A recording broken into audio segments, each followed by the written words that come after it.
Subscribe the channel and press the bell icon. Hello guys!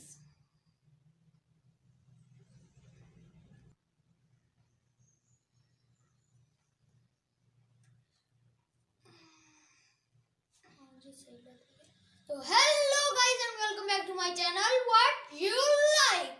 तो जैसे कि मैंने पिछले एपिसोड में कहा था कि मैं बीटा रेबेल के ओरिजिन के बारे में वीडियो बनाऊंगा, तो ये ले बीटा रेबेल के ओरिजिन के बारे में वीडियो।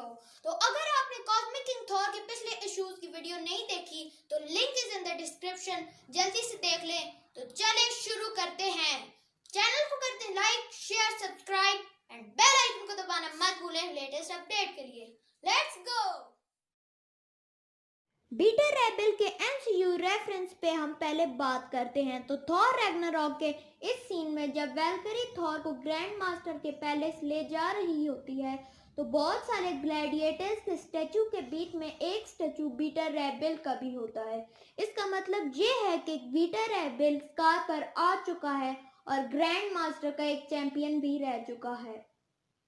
ये प्लैनेट हल्क एनिमेटेड सीरीज का रेफरेंस भी है और शायद इन 2 सालों में हल्क बीटा रेबेल से लड़ चुका है, क्योंकि हल्क वहां 2 सालों से है, लेकिन इसकी कोई ऑफिशियल कंफर्मेशन नहीं है। और जैसे कि मैंने कहा था मैं बीटा रेबेल के ओरिजिन के बारे में बात करूंगा। तो बीटा रेबेल की स्टोरी शुरू होती है उसके प्लैनेट कॉर्बिन से। यहाँ के रहने वाले लोगों को कॉर्बिनाइट कहा जाता है। जब डीमन किंग सर्टर गैलेक्सी पर हमला कर रहा था और सब कुछ जलने लगा था तो उसका शिकार कॉर्बिट प्लैनेट भी हुआ। शुरू में तो वहाँ के लोग गर्मी को सह लेते, लेकिन बाद में बहुत ज़्यादा टेम्परेचर होने की वजह से वहाँ के लोग सरवाइव नहीं कर पाए। वो सब अपनी जान बचाने के लिए प्लेनेट को छोड़ने का डिसीजन लेते हैं। इसके लिए वो बहुत बड़ी स्पेसशिप तैयार करते हैं और अपने लोगों में से सबसे ताकतवर और भरोसेमंद आदमी को चूज करते हैं। वो चूज किया हुआ चैंपियन बीटा रेबेल होता है और फिर वहाँ के सबसे ताकतवर जानवर से बीटा रेबेल को बायो इंजीनियर कर देते हैं, जिससे बीटा रेबेल और भी बहुत ताकतवर हो जाता है। और इसके बाद सब कॉर्बिनाइट्स अपने प्लैनेट को छोड़कर अपने सफर पर निकल पड़ते हैं ताकि एक नए प्लैनेट पर जिंदगी गुजार सकें। कुछ सालों बाद एक गैलेक्सी से दूसरी गैलेक्सी ट्रैवल करते रहते हैं और एक दिन वो अर्थ के करीब आ जाते हैं। शील्ड को इसके बारे में पता चल जाता है और वो थॉर को इन्वेस्टिगेशन के लिए भेज देते हैं। थॉर उस स्पेसशिप के करीब पहुंचता है तो वो देखता है कि वो एक वॉरशिप थी।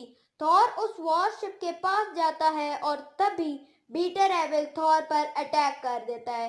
दोनों एक बहुत डेडली फाइट करते हैं। लड़ाई के दौरान थॉर से उसका हैमर गिर जाता है और बीटा रेबेल उसके हैमर को उठाने की कोशिश करता है और कामयाब हो जाता है।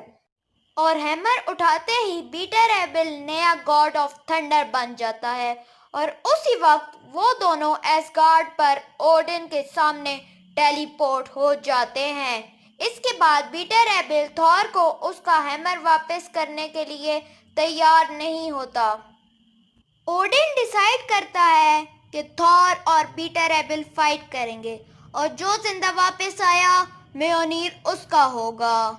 बीटा रेबेल भी इस बात के लिए राजी हो जाता है और म्योनीर को एसगार्ड की सरफेस पे रख देता है। उन दोनों को ओडिन एक वीरान प्लेनेट पर टेलीपोर्ट कर देता है। उस प्लेनेट का भी टेम्परेचर तकरीबन कॉर्बिन जैसा था और वो दोनों फाइट शुरू करते हैं। दोनों की लड़ाई में प्लेनेट डिस्ट्रॉय होने लगता है। प्लेनेट का टेम्परेचर कम होने की वजह से थॉर थकने लगता है। वहीं बीटा रेबेल इस टेम्परेचर का आदी था। थॉर बेहोश होने लगता है, लेकिन बीटा रेबेल थॉर को मारता नहीं और थॉर को लेकर ओडिन के पास टेलीपोर्ट हो जाता है। बीटा रेबेल कहता है थॉर अभी जिंदा है और बेहोश है, और ये बात भी सच है।